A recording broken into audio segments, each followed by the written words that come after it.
Entonces, continuando con la disertación, si somos o no hijos de Dios, si todos somos hijos de Dios o no, retomamos el elemento de que cuando nosotros rechazamos al Espíritu Santo o blasfemamos contra él, no queda opción. Retomemos inicialmente, Dios hablaba directamente, rechazamos a Dios, Dios establece la fiesta de los tabernáculos para poder vincular y mantener ese puente con el hombre, pero esto no quita el pecado, simplemente lo cubre. Posteriormente envía a Jesucristo, su único hijo, que quita el pecado del mundo, pero lo crucificamos. Jesucristo resucita y les dice a todos que les va a enviar el Espíritu Santo. Él debe irse, pero queda el Espíritu Santo. Cuando nosotros rechazamos al Espíritu Santo, ¿quién nos queda? No queda nadie. Luego ese perdón no tiene pecado. Así las cosas, retomemos con nuestra base bíblica. Es decir, ¿qué dice la Biblia frente a el tema de que todos somos hijos de Dios? De hecho, la popular establece, pues bueno, vamos a caber todos en el cielo, no vamos a caber en otra parte. La verdad es que la Biblia dice que no vamos todos para el cielo. Y aquí es donde cae el palo y mata al hombre. Vamos por favor al texto, la epístola de Pablo a los Romanos. Romanos capítulo 8, versículo 14. Romanos 8, 14. ¿Qué dice Romanos 8, 14? Simple. Romanos 8, 14. Auxilio.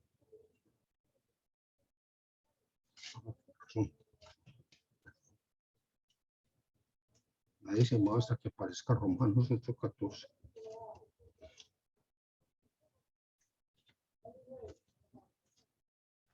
Bueno, Romanos 8, 14 dice, porque todos los que son guiados por el Espíritu de Dios, estos son hijos de Dios.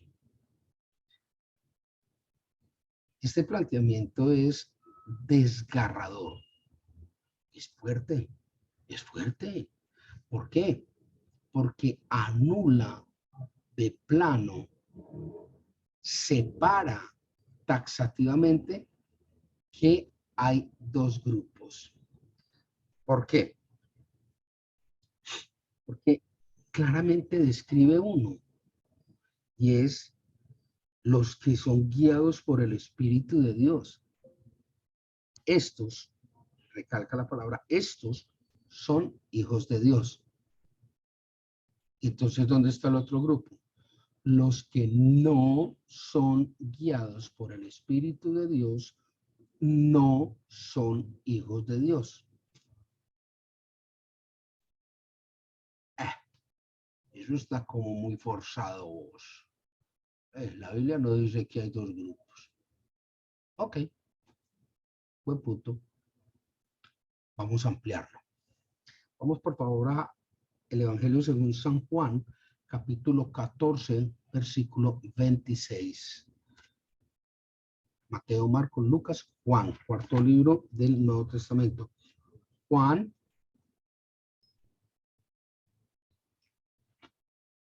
14, 26. Juan 14, 26 dice,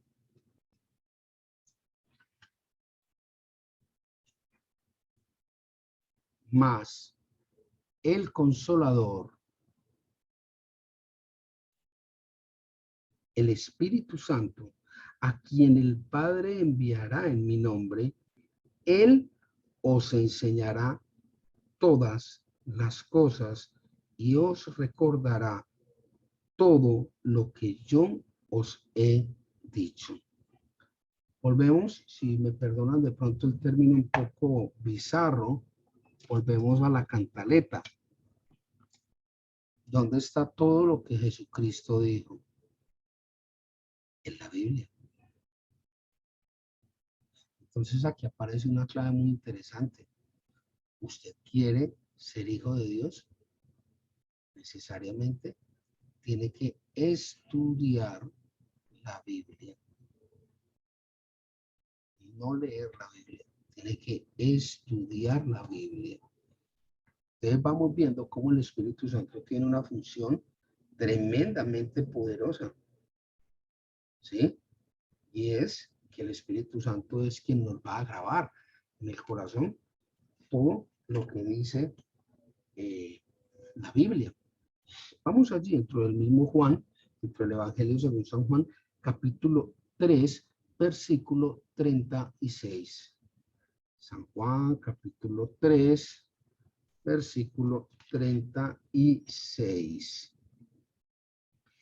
El que cree en el Hijo tiene vida eterna, pero el que rehúsa creer en el Hijo no verá la vida, sino que la ira de Dios está sobre él.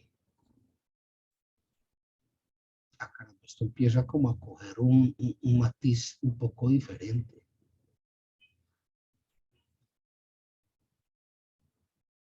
Miren lo que acabamos de leer.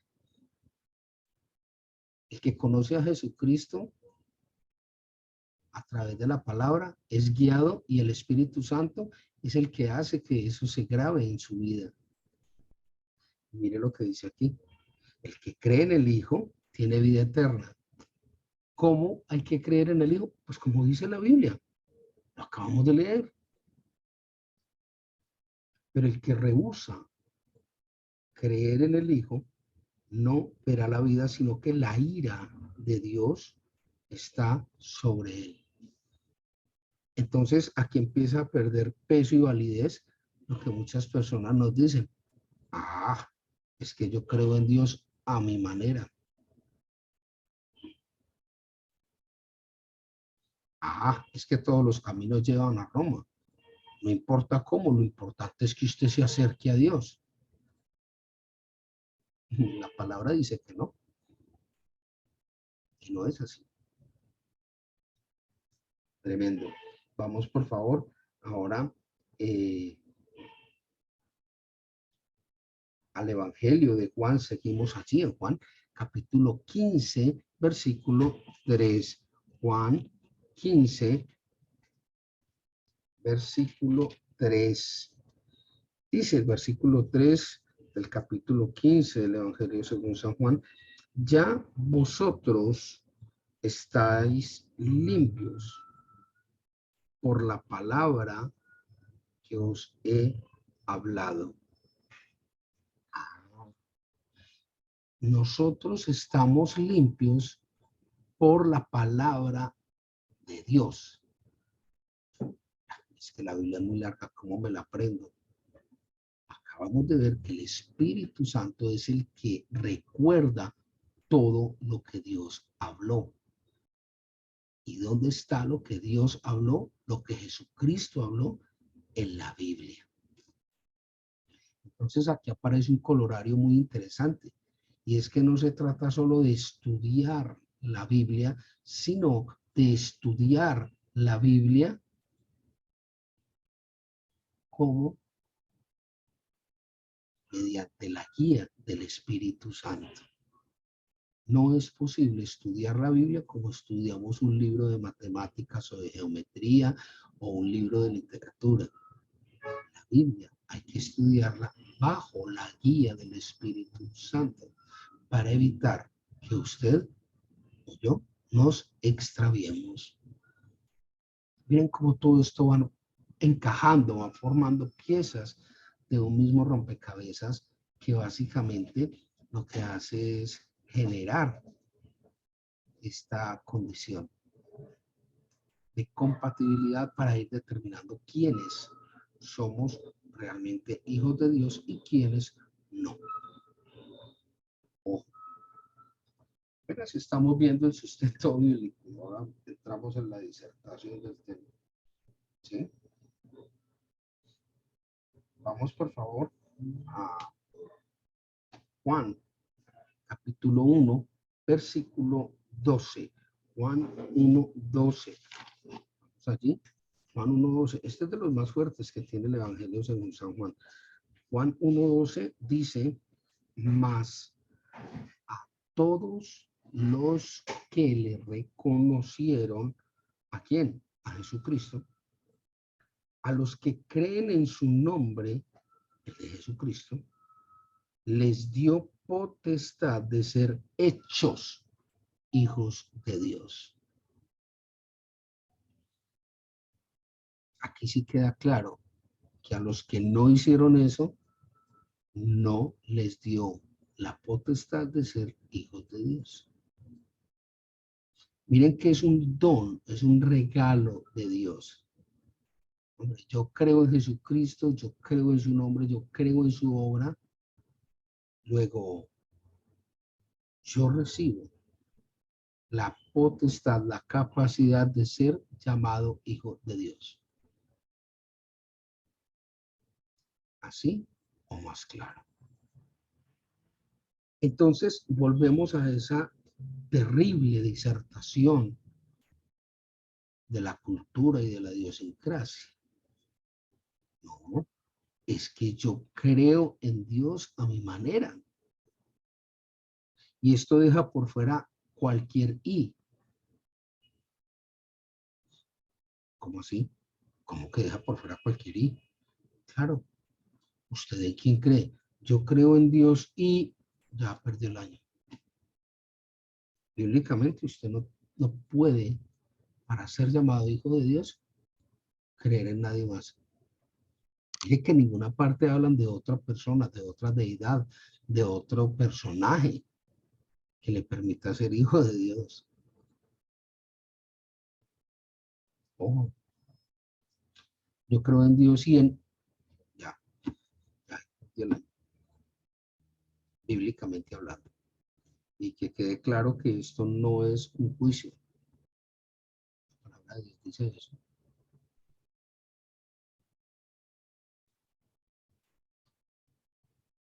Yo creo en Jesucristo y en... Ya, deja por fuera cualquier I. O sea, usted no está creyéndole a Dios como Él exige y demanda que usted lo haga. Escrito está. Vamos, por favor, a Efesios capítulo 2, versículos 2 y 3. Efesios capítulo 2, versículos 2 y 3. Eso está por allá adelante. Corintios, iglesia de Éfeso, Colosenses, Tesalonicenses, Filipenses, Efesios. Aquí está. Antes de Filipenses, aquí está. Efesios capítulo 2, versículos 2 al 3. Reina Valera 1960. Entonces, aquí, en la epístola de Pablo a los Efesios, la iglesia de Éfeso, se suscita lo siguiente. Efesios capítulo 2, versículos 2 y 3 dice, voy a leer desde el 1, es importante, ¿sí? Es la parte que discerníamos en estos días de ser salvos por gracia, no por obras. Aquí es donde se encuentra. Entonces dice, y Él os dio vida a vosotros. ¿Quién? Jesucristo, está hablando de Jesucristo. Cuando estabais muertos en vuestros delitos y pecados. En otras palabras, estar en delito y en pecado es sinónimo de muerte. Bien, entonces estabais muertos. ¿Y quién nos dio vida cuando estábamos en eso? Jesucristo. ¿A través de qué? De creer en Él. Lo hemos visto durante toda la reunión. Ahora sí, versículo 2 dice, en los cuales anduvisteis en pecados, en delitos, anduvisteis, habla en pasado, en otro tiempo. En otro tiempo usted anduvo allá, siguiendo la corriente de este mundo, conforme al príncipe de la potestad del aire, el espíritu que ahora opera en los hijos de desobediencia. Aquí, perdónenme, cayó el palo y mató al hombre.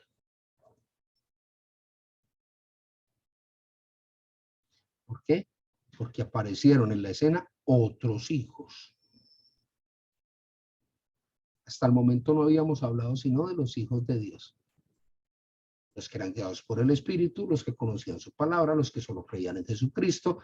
Aquí aparecieron los otros hijos. ¿Cuáles? Los que son hijos de desobediencia. Los que son hijos del rey del mal, del príncipe de las tinieblas. Está escrito. Conforme al príncipe de la potestad del aire, el espíritu que ahora opera en los hijos de desobediencia. Entonces aquí ya queda claro, hay unos que son hijos de Dios y hay otros que son hijos de el príncipe de las tinieblas, son hijos de desobediencia. Se empezó a complicar la cosa, yo sé que sí. Calmado, vamos por partes. Miremos entonces lo que establece allí el texto de Santiago. Santiago capítulo 4, versículo 4. Santiago está por allá al final, antecitos de Apocalipsis. Ahí, nadie se me va. Se me perdió. Apocalipsis, primera de Pedro, segunda de Pedro, Santiago. Santiago capítulo 4, versículo 4, el cual establece tranquilamente. No hay que estresarse para lo que vamos a escuchar, pero yo les recomiendo que se siente y se relaje. Va a doler. Dice el libro de Santiago, en la versión Reina Valera 1960, en el capítulo 4, en el versículo 4. Dice, oh almas adúlteras, ¿no sabéis que la amistad del mundo es enemistad contra Dios?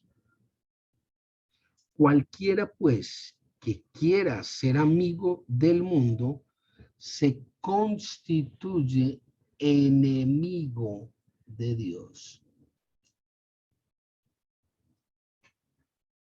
Complicado el tema, me preocupa eso. ¿A usted le gusta el ritmo del mundo? ¿Sí? El reggaetón, la música, el dinero, de Kardashians. ¿Sí? Usted no está allá, pero le gusta todo eso. Y es amigo de eso y de las series y le encanta el reggaetón y todo esto. La Biblia dice que cuando usted es amigo de las cosas del mundo, usted es enemigo de Dios. Y la verdad, pues uno no debería tenerle miedo a nada. Si está con Dios, usted va para adelante. Que vaya arrodillado con las rodillas vueltas nada, llenas de sangre, dejando pedazos de piel en el alambrado, pero va para adelante. ¿Qué va a hacer cuando Dios sea su enemigo?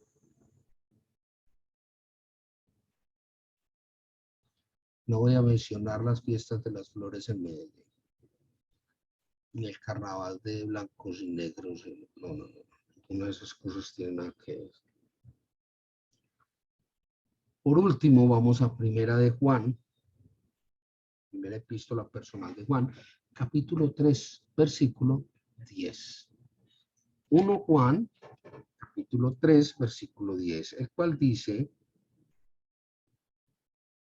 en la versión Reina Valera, de la siguiente manera. En esto se manifiestan los hijos de Dios, coma, y los hijos del diablo. Ah, aquí sí ya quedaron claros. Los dos hijos. Los hijos de Dios y los hijos del diablo. O sea, hay unos que son hijos de Dios y hay otros que son hijos del diablo.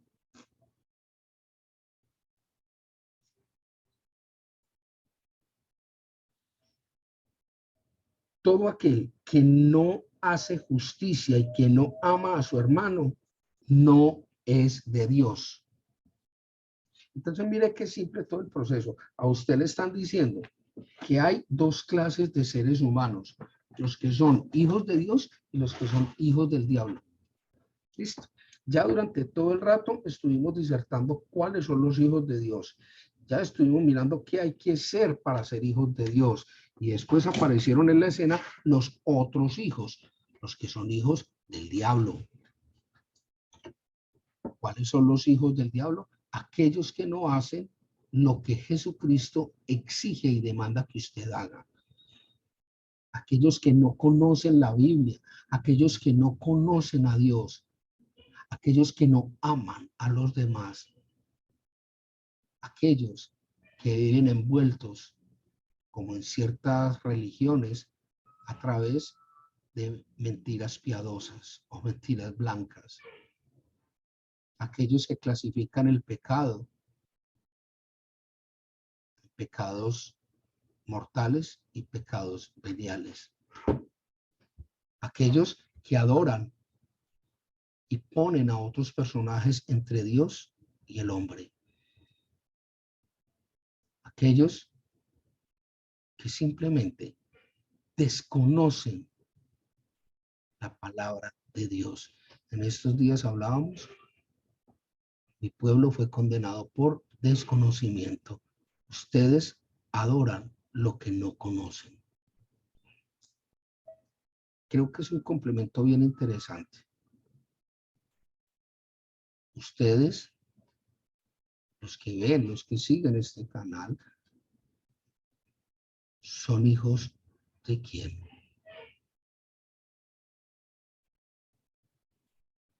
¿Ustedes son buenos negociantes o son ladrones?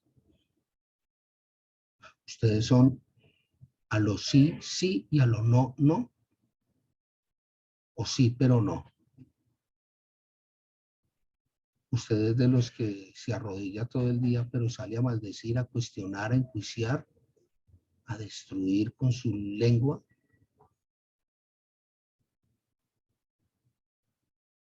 Yo no puedo responder por absolutamente nadie, ni siquiera por mi hija. Esta evaluación es personal e intransferible. Por último, una pregunta. Una pregunta simple y sencilla. Para que la piensen, ahí en 2, 3 segundos la piensen. ¿Quién es su padre? Que el Señor les guarde.